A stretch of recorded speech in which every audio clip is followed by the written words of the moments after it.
teman-teman, kembali lagi di Sharing Jurnalistik. Masih bersama saya Akila dan juga narasumber Mbak Rani Dwi Lestari. Halo. Oke Mbak, kita lanjut lagi ya Mbak obrolan kita tadi. Setelah tadi kita membahas tentang jurnalisme digital, sekarang sih kaitannya nih Mbak tentang tantangan penegakan etika jurnalistik. Untuk pertanyaannya yaitu berkaitan dengan etika jurnalistik, bagaimana keberadaan etika jurnalistik di era jurnalisme digital? Silakan. Terima kasih Mbak Akila.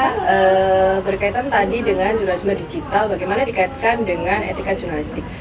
Sebenarnya ini juga menjadi isu yang cukup hangat ketika jurnalistik itu sudah bergeser ke era digital yang bersentuhan dengan internet tadi. Kenapa dikaitkan dengan etika? Jadi banyak ya sekarang jadi sejak masuknya internet dan era digitalisasi tadi, kita bisa menilai secara umum bahwa penegakan terhadap etika jurnalistik itu seolah-olah sedikit ditinggalkan oleh banyak media maupun jurnalis ya. Jadi padahal yang perlu ditekankan di sini adalah dalam konteks etika jurnalistik, ketika itu merupakan kegiatan jurnalistik, produk jurnalistik dan yang melakukannya adalah institusi pers, maka wajib dan harus dan pokoknya wajib lah ya patuh terhadap etika jurnalistik. Karena selain tadi yang sebelum-sebelumnya pernah saya sampaikan, ketika kita membedakan informasi dan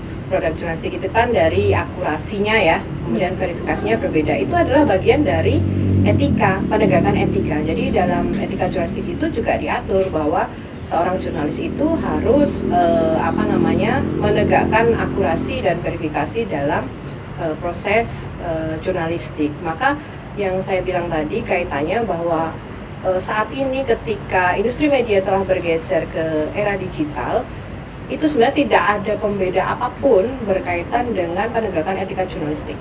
Jadi bisa dikatakan bahwa apapun zamannya, apapun medianya, apapun saluran dan sarananya, etika jurnalistik itu wajib dipegang teguh oleh industri media maupun jurnalis sebagai pelaku kegiatan jurnalistik. Begitu Mbak Akila. Oke, pokoknya wajib ya, wajib mematuhi, menaati etika jurnalistik. Karena itulah yang membedakan antara jurnalis dan bahkan tadi yang disebut dengan citizen jurnalis itu ya.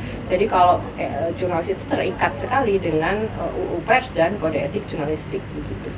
Terus Mbak, bagaimana sih Mbak tantangan penerapan etika jurnalistik dalam praktik jurnalisme digital? Oke, tantangan. Nah ini memang sangat menantang ya. Jadi karena keberadaan internet itu kan hampir merubah seluruh landscape media ya.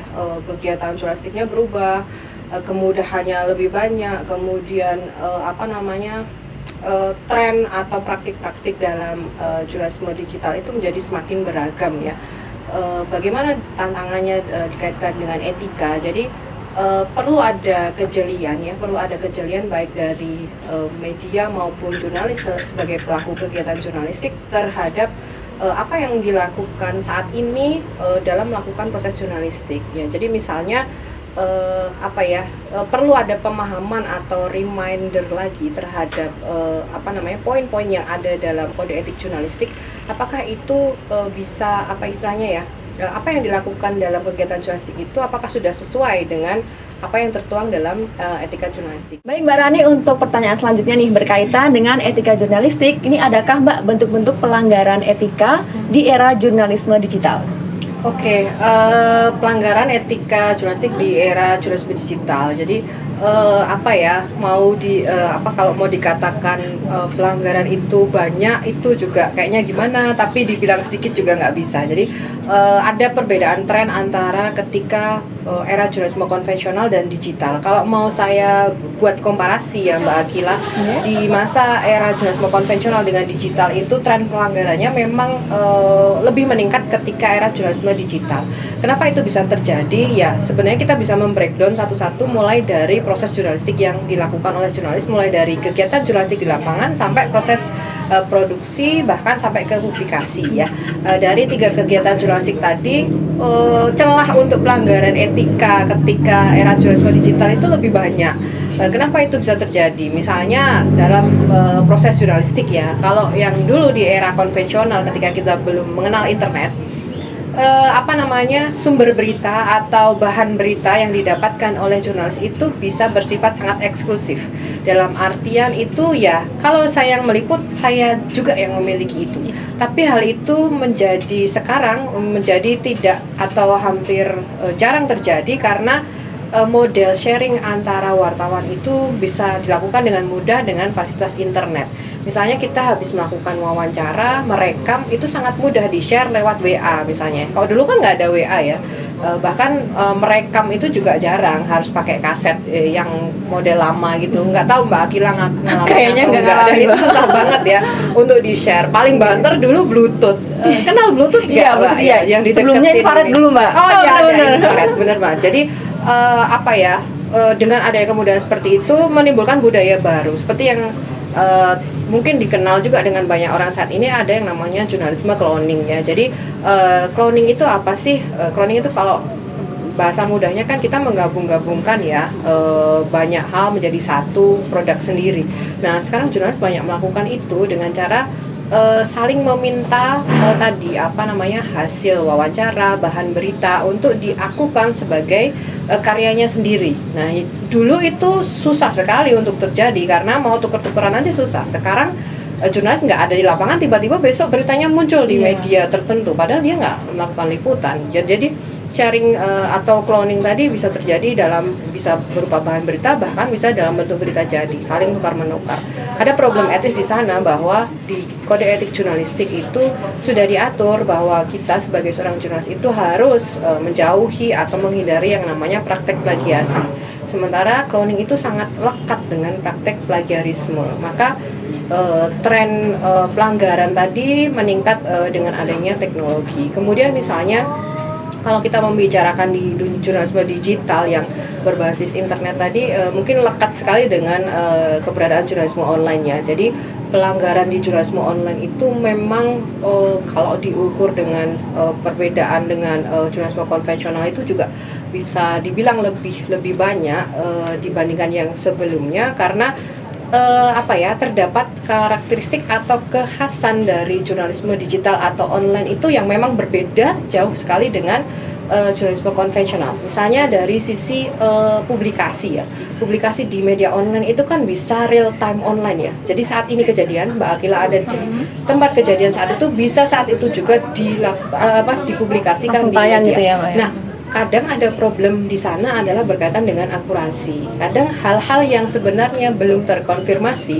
itu karena kita ada cepet-cepetan antara media online satu dan yang lainnya, akhirnya belum terkonfirmasi, bahkan belum wawancara, bahkan belum diverifikasi, sudah tayang duluan. Yang penting sudah klik duluan gitu ya, sebenarnya sudah viral duluan itu.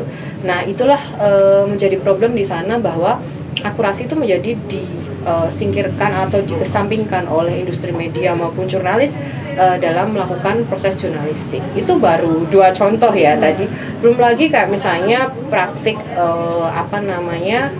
clickbait ya, misalnya bagaimana media online itu berlomba-lomba untuk mendapatkan traffic yang tinggi melalui pemberitaan clickbait tadi yang biasanya dicirikan dengan judul yang bombastis tapi tidak sesuai dengan isinya. Jadi ketika padahal sekarang itu istilahnya akhirnya menjadi kontras dengan budaya membaca masyarakat atau khalayak kita yang biasanya sekilas. Kadang orang itu cuma baca judulnya, misalnya si G itu terlibat dalam video asusila apa, padahal belum tentu, misalnya dia belum tentu isi beritanya itu, tapi kita sudah sudah membaca berita itu dan sudah langsung menjudge seseorang gitu. Padahal kita perlu membaca yang di dalamnya itu benar nggak sih isinya seperti itu. Maka praktik clickbait itu menjadi berbahaya kalau dalam konteks jurnalistik, karena akhirnya dia membelokkan fakta atau kalau mau dibilang lagi adalah dalam tanda kutip membohongi khalayak dengan judul yang bombastis dan tidak sesuai dengan isinya. Praktek clickbait itu juga bisa dilakukan dalam memecah-mecah berita, proses memecah-mecah berita. Mungkin kalau baca di media online itu kadang halaman 1, halaman 2, next page, next page. 2, 3, Nah, itu juga trik sih sebenarnya bagi media online untuk menjaring klik dan trafficnya menjadi tinggi. Jadi ketika kita memasukkan keyword terhadap peristiwa tertentu, ketika traffic media tersebut tinggi, dia biasanya akan muncul lebih dulu. kita nggak klik. Ketika trafficnya tinggi, iklan akan melirik ke sana dan justru pendapatan media kan menjadi semakin besar. Nah, yang menjadi problem etis di sini adalah mirip yang saya katakan tadi. Jadi masyarakat kita biasanya hanya sekilas ya membaca. Ya kalau dia baca halaman kedua, halaman ketiga dan selanjutnya. Kalau cuma baca halaman satu misalnya, halaman satu itu biasanya kalau lead itu kan biasanya dibuat yang semenarik mungkin, yang memancing ya. Betul, Mbak. Dan belum tentu di belakang-belakangnya tuh mungkin ada konfirmasi yang perlu dibaca lagi, tapi pembaca halayak tuh nggak membaca sampai akhir. Akhirnya ada misinformasi di sana, ada distorsi informasi bahwa informasi yang disampaikan itu akhirnya tidak menjadi utuh. Nah, itu yang akhirnya faktanya itu menjadi terdistorsi begitu ketika ada clickbait tadi. Belum lagi ada praktik agregasi berita misalnya. Mungkin dalam satu sisi bisnis media masa depan, agregasi itu bisa ditanggapi dengan positif juga, bahwa kecerdasan buatan itu atau artificial intelligence itu bisa membantu proses jurnalistik. Cuma robot itu kan nggak bisa punya empati ya, nggak bisa punya simpati. Padahal dalam sebuah pemberitaan tertentu itu perlu yang ada namanya jurnalisme empati. Jadi dalam memberitakan suatu peristiwa itu juga sisi etis, sisi empati itu perlu dilakukan, dan itu hanya bisa dimiliki oleh manusia gitu.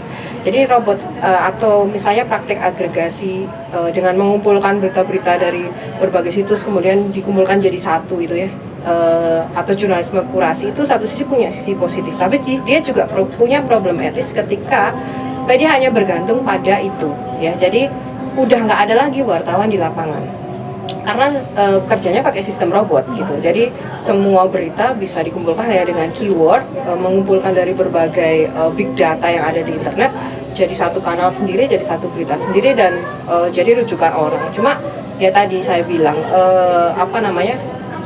peran jurnalis sebagai seorang human atau manusia itu tetap diperlukan. Jadi itu bisa menjadi problem etis, bisa juga menjadi sisi positif ketika dilakukan secara berdampingan, secara seimbang.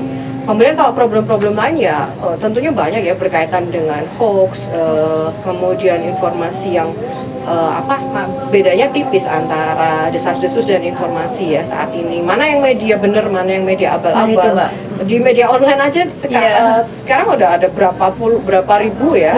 Dan mana yang terverifikasi, mana yang enggak, mana yang benar, mana yang enggak, kita susah sekali membedakan. Jadi kalau mau bicara pelanggaran etika ya banyak sekali, dan yaitu yang perlu kita cermati bersama gitu. Sebenarnya pelanggaran etika itu ada sanksi nggak sih, Mbak?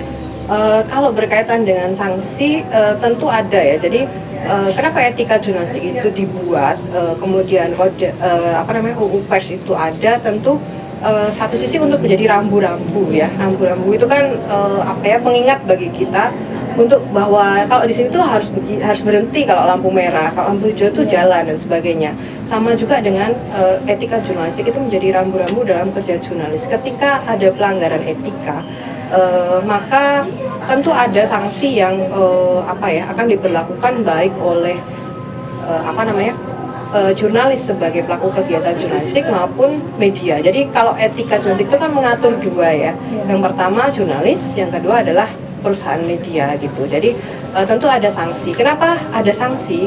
Dalam artian di sini adalah kode etik jurnalistik itu sebenarnya satu sisi untuk melindungi kerja jurnalis agar ketika ada sengketa, pelanggaran dan berbagai hal tidak langsung dilarikan ke ranah pidana, tapi bisa diproses secara jurnalistik dulu melalui etika jurnalistik tadi, kode etik tadi. Jadi itu kan sesuai dengan spirit kemerdekaan pers ya. Kalau sedikit-sedikit pers dipidanakan itu jadi nggak merdeka. Tapi juga kalau nggak diatur kebablasan itu. Jadi kalau kebebasan terlalu bebas jadi nggak baik juga. Makanya namanya kemerdekaan pers. Merdeka itu tetap ada aturannya. Ya lewat kode etik tadi gitu. Kalau untuk menyikapi adanya pelanggaran-pelanggaran kayak itu seperti apa, Mbak? Oke, kalau untuk menyikapi sebenarnya harus dari berbagai sisi. Jadi nggak bisa kita hanya menyalahkan media aja sih ya. Jadi media itu juga satu sisi memang perlu untuk bertahan ya, dalam artian perlu secara ekonomi berkembang dan sebagainya, boleh. Tapi publik juga harus punya peran di sini. Seperti yang disebutkan makanya dalam elemen jurnalisme dulu yang hanya ada 9 elemen jurnalisme milik Bill Kovacs, itu kan kemudian diperbarui menjadi 10 elemen jurnalisme, di mana publik itu punya peran besar dalam memberikan kontrol terhadap proses jurnalistik. Kontrol di sini adalah media itu tidak bisa semena-mena menjadi yang paling dominan, tapi publik itu juga punya peran untuk bukan mengekang ya, dalam artian mengendalikan apa yang dilakukan media, termasuk dua sisi, jadi bisa saling kontrol ya, satu sama lain bisa saling mengontrol. Maka itu yang bisa dilakukan saat ini dalam menyikapi banyaknya pelanggaran etika dan sebagainya, adalah kontrol masyarakat itu harus berperan. Jadi kalau misalnya kayak tadi yang saya sebutkan, cloning, kemudian agregasi, kemudian clickbait itu kenapa menjamur? Karena publik mau aja dikasih kayak gitu. Terima aja ya, Pak ya. Jadi tidak ada kontrol, tidak ada feedback dari masyarakat sebagai konsumen. Coba kalau masyarakat nggak ngeklik yang clickbait, ya nggak laku gitu. Jadi peran kita sangat tinggi sebagai khalayak. Kalau dulu kan nggak. Dulu media itu TV ngasih tayangan apa aja ya kita nontonnya itu. Kalau sekarang kita punya banyak pilihan. Ya, kalau misalnya media itu kok sering ya ngasih berita yang agak melenceng, kemudian bahasanya kok bombastis, isinya kok nggak sesuai judul dan sebagainya, ya udah nggak, tinggalkan media itu. Kita punya pilihan alternatif media lain. Nah, itulah yang bisa menjadi kontrol media, bahwa ketika media saat itu bisa bertahan dengan trust atau kepercayaan dari publik. Jangan sampai kepercayaan itu hilang, akhirnya media itu mati sendiri. Nah, itulah yang harus menjadi kesadaran bersama gitu, Mbak Akila. Semoga masyarakat bisa memilih berita yang baik sekali, harus yang fakta, harus akurat, pokoknya harus yang benar-benar. Perhatikan juga medianya ya, track record media itu juga sangat penting. Sekarang kan milih media itu juga gampang-gampang susah ya. Jadi kita harus melihat track record media. Biasanya ada cara paling mudah, Mbak Akila, untuk melihat media itu istilahnya terverifikasi atau enggak gitu ya. Seperti apa, Mbak, caranya? Media online. Jadi penasaran juga nih saya. Ada beberapa tips singkat. Jadi biasanya kalau kita buka website media online ya, misalnya kompas.com, itu coba kita lihat di entah di bawah atau di atas, biasanya ada tentang kami ya, tentang kami atau redaksi atau apa, coba dibuka. Ketika dibuka itu ada struktur redaksinya nggak? Ada pemimpin redaksi, kemudian struktur-struktur di bawahnya. Kemudian ada alamat yang jelas nggak? Misalnya alamatnya mana gitu. Biasanya ada alamat. Kemudian biasanya media online itu wajib mencantumkan pedoman pemberitaan media cyber. Ada nggak di situ? Dibuka websitenya, ada nggak pedoman pemberitaan media cyber? Kalau mau ini lagi, mau lebih jeli lagi, coba iseng-iseng telepon kontak yang ada di situ. Bisa nggak dihubungi dan sebagainya. Nah, itu salah satu cara mudah untuk membedakan media yang abal-abal dan yang enggak. Biasanya kalau media abal-abal itu ketika dibuka struktur redaksinya itu nggak ada. Ada sih kolomnya tapi nggak bisa diklik gitu.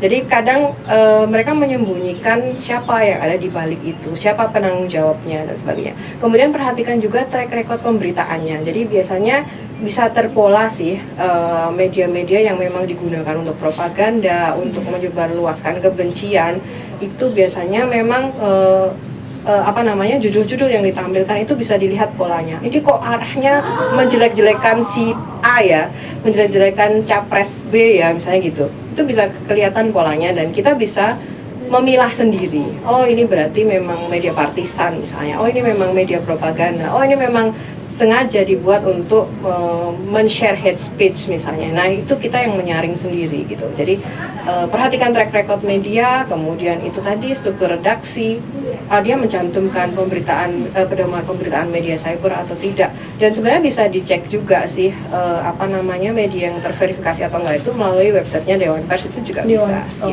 Gitu. Oke, teman-teman mahasiswa, jadi buat teman-teman yang dapat tips dan trik nih dari Mbak Rani nih tentang bagaimana cara membedakan antara media, mohon maaf, abal-abal dengan media resmi, itu bisa ke websitenya media pers ya, Mbak ya? Dewan Pers. Oke. Mbak, masih ada pertanyaan lagi, sebentar lagi Mbak ya, jangan buru-buru. Jadi ada lagi nih, perlukah ada kode etik atau etika khusus untuk praktik jurnalisme digital? Nah, ini ya, ini sebenarnya sudah banyak menjadi keresahan pemerhati atau pengamat jurnalistik ya, karena banyak yang menilai bahwa etika jurnalistik atau kode etik yang ada saat ini itu kan dibuatnya sejak sebelum tren internet itu ada di Indonesia ya. Jadi sudah ada tapi belum menjadi hal yang mainstream seperti saat ini. Maka kode-kode etik yang diatur di sana itu tidak semuanya bisa mewadahi praktik yang ada di jurnalisme digital, jurnalisme online. Kayak misalnya, ada nggak sih yang mengatur tentang etika jurnalisme media sosial? Boleh nggak sih media sosial itu disebut sebagai bagian dari jurnalistik misalnya? Syaratnya apa dan sebagainya itu belum ada.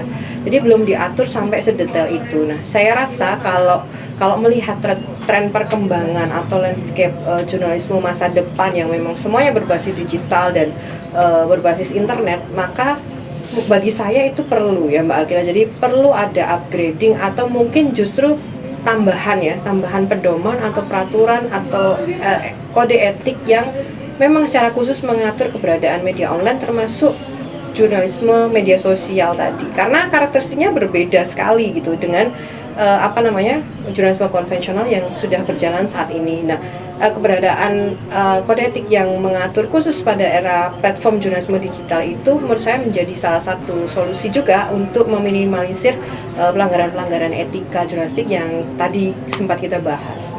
Baik, semoga kedepannya ada ya Mbak ya kode etik yang membahas tentang yang Mbak sampaikan tadi. Ya, untuk pertanyaan terakhir nih Mbak, bagaimana sih Mbak publik harus menyikapi perkembangan dan tren jurnalisme digital selain harus bisa mengecek melalui media pers tadi, website, selain harus bisa membedakan antara media abal-abal dan juga media resmi, apa sih yang perlu dilakukan oleh publik gitu ketika ketika menerima pemberitaan yang saking begitu banyaknya sehingga mereka bingung mensortir, itu bagaimana Mbak? Ya, jadi sebenarnya tadi beberapa tips tadi sudah saya sebutkan ya. Jadi kita sebagai konsumen informasi itu tidak berdiri secara statis, tapi kita juga harus menjadi konsumen yang dinamis ya.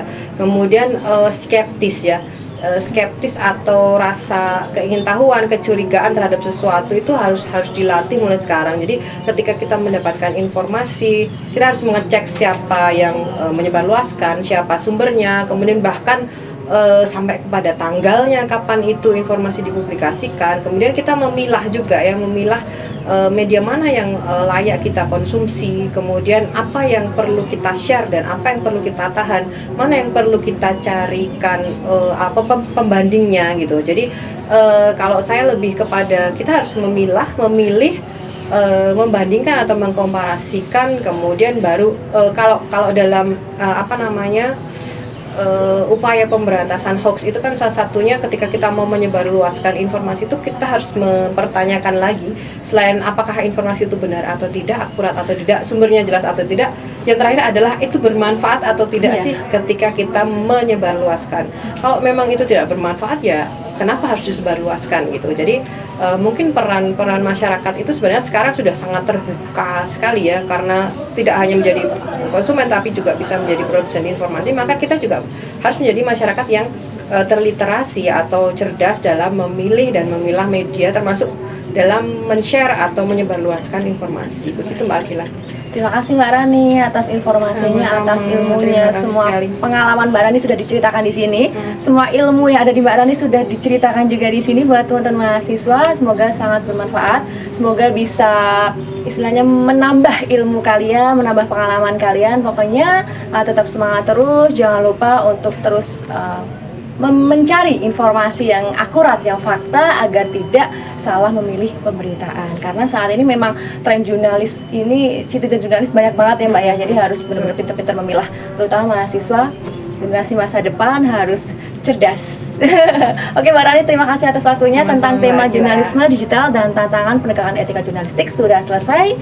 Mohon maaf apabila ada salah-salah kata. Saya Akila pamit dan Mbak Rani juga pamit. Terima kasih Mbak Rani atas infonya, atas ilmunya, pengalamannya. Bye-bye. Sampai jumpa di selanjutnya.